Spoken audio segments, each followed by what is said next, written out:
クズの葉。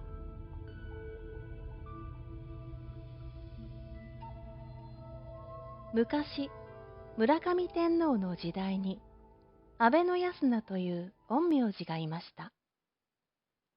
年は23歳、容姿も美しくて、馬も弓も上手でした。ある日、安名は篠田明神へお参りに行きました。安名には、クズの葉という婚約者がいます。安名は篠田明神に夫婦円満をお祈りしました。お祈りが終わって振り返ると、白い狐がいました。狐は安名をじっと見ていました。遠くから大勢の声がします。狐は神社へ入った。逃がすな。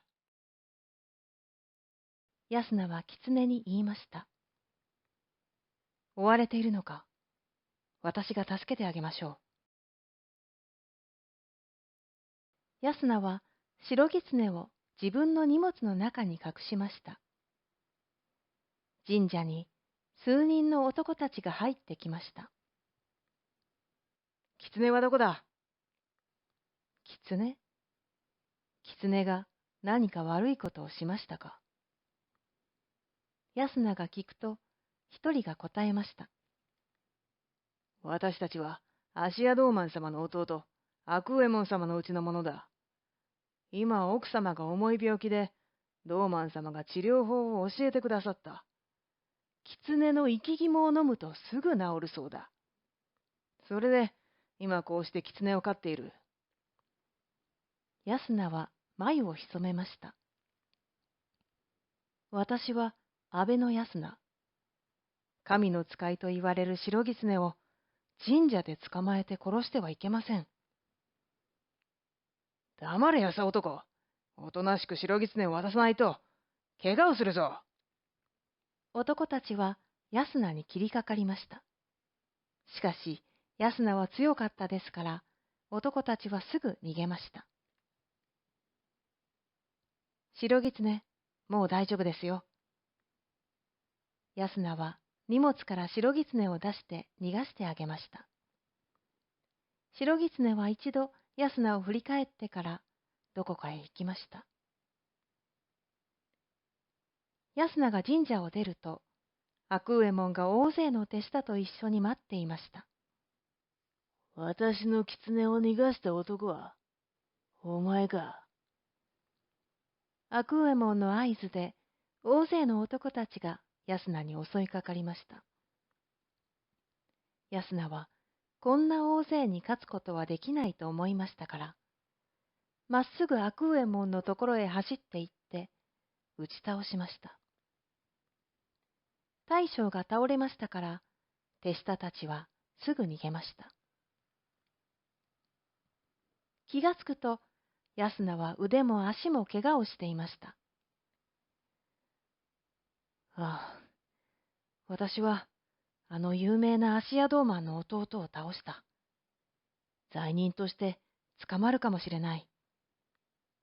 クズの葉との結婚も、もう無理だな。ため息をついて川で傷を洗っていると、若い女の人が川辺へ来ました。女の人は水を汲もうとして、滑って川に落ちました。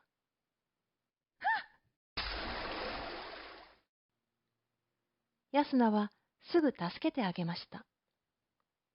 見ると、その人はクズの葉でした。クズの葉？どうしてここへ？安名様、私は安名様が篠田明神へお参りに行ったと聞きましたから、血が出ています。ひどい怪我。この近くに知り合いの別荘があります。そこで手当てをしましょう。別荘へ行って、怪我を手当てしてから、安名は、有名な陰陽師の弟に怪我をさせたことを話しました。このまま都へ帰ったら、私は罪人として捕まるかもしれません。クズの葉、あなたは私と結婚しない方がいい。クズの葉は首を横に振りました。私は安名様と一緒だったらどこでも幸せです。ここで一緒に暮らしましょう。安名とクズの葉は篠田明神の近くの森で二人で暮らすことにしました。安名は畑仕事をして、クズの葉は旗を折って、貧乏でしたが幸せに暮らしました。やがて男の子が生まれました。二人は男の子を堂島丸と呼んで大切に育てました。堂島丸が6歳になった頃、クズの葉の父親、篠田の庄司が安名を訪ねてきました。娘、クズの葉と一緒でした。町へ買い物に行っていた安名は、うちの前で二人に会いました。篠田様、お久しぶりです。結婚してから今まで挨拶にも行きませんでした。失礼しました。もうクズの葉とは話しましたね。堂島丸には会いましたか？父親は眉を潜めました。安名殿、私たちは7年間ずっとあなたを探していました。やっと見つけて会いに来ました。さあ、都へ戻って娘と結婚してください。え？私たちはもう結婚しています。子供もいますよ。クズの葉、お前からも言ってください。クズの葉？何の話ですか、安名様。クズの葉は困惑して言いました。安名は意味がわかりませんでした。父親も意味がわかりませんでした。家の中から旗を折っている音が聞こえました。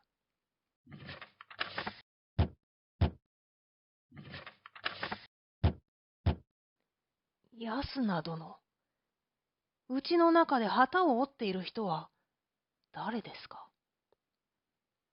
父親が聞きました。安名はぎょっとして静かに家の中を覗きました。クズの葉が家の中で旗を折っていました。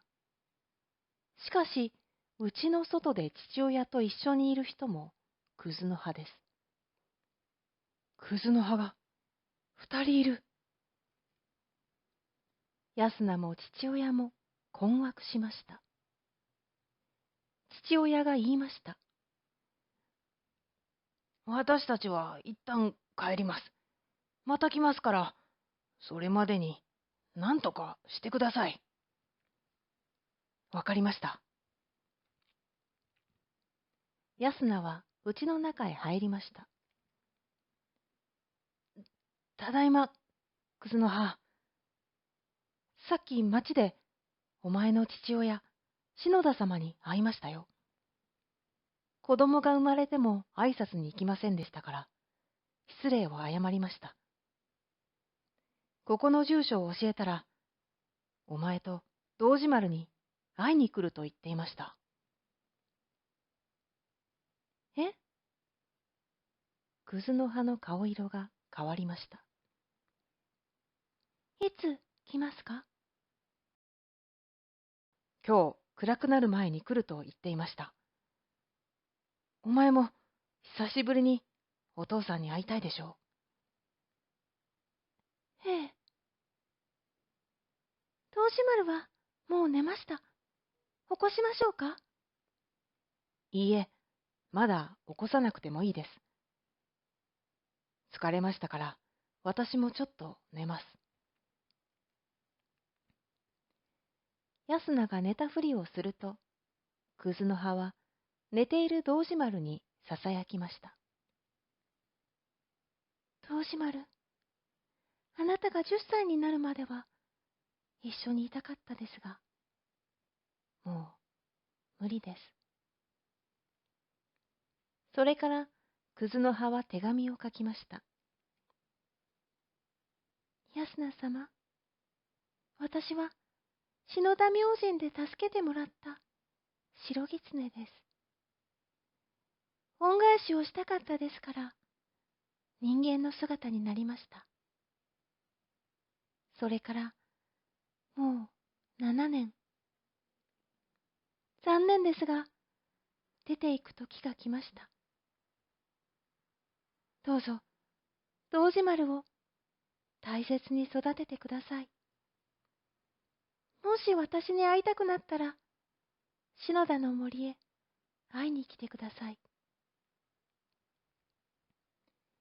手紙を書き終えると、葛の葉は消えました。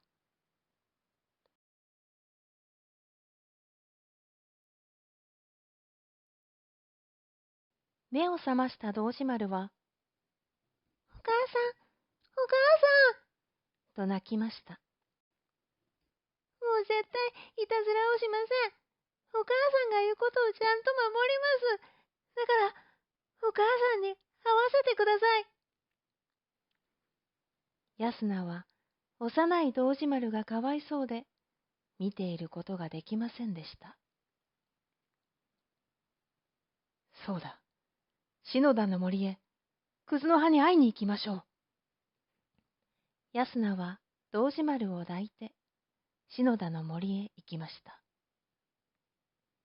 しかし、森は広いですから、葛の葉がどこにいるか、全然わかりません。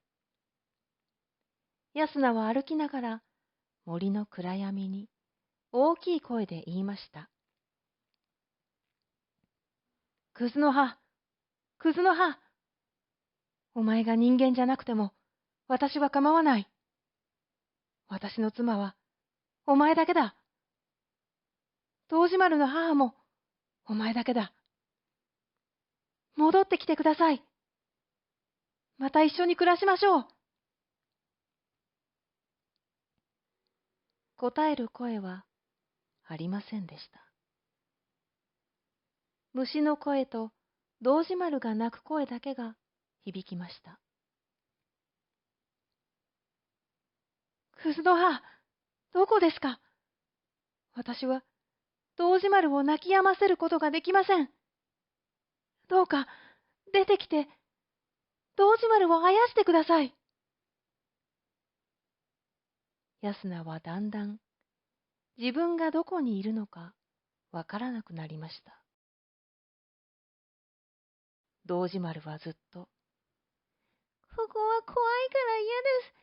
早くお母さんに会いたい。と泣いています。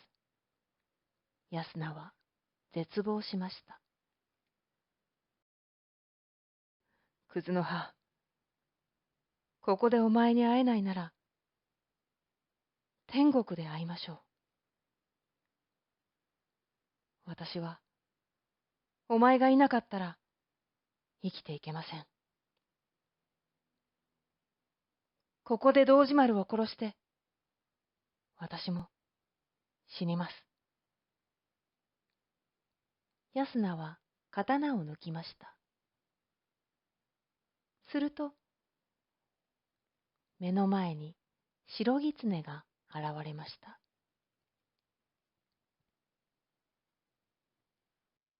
怖い。堂島丸が安名にしがみつきました。葛の葉、葛の葉ですか？狐の姿では、堂島丸には母だとわかりません。どうか、人の姿になってください。白狐は池の水に姿を移しました。すると、葛の葉の姿に変わりました。堂島丸は、お母さん、お母さんと喜んで母親に抱きつきました。葛の葉も泣きながら堂島丸を抱きしめました。堂島丸、これが母との今生の別れです。形見をあげましょう。葛の葉は金色の箱と輝く水晶玉を堂島丸に渡しました。この箱の中の符を使ったら、世界のすべてを知ることができます。この玉を耳に当てたら、鳥や動物の言葉がわかります。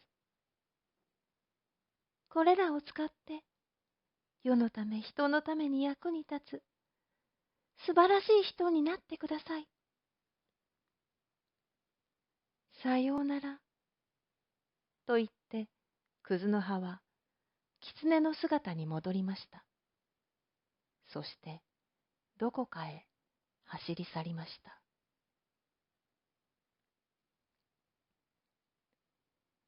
堂島丸はやがて、安倍晴明と名前を変えて、日本で一番有名な陰陽師になりました。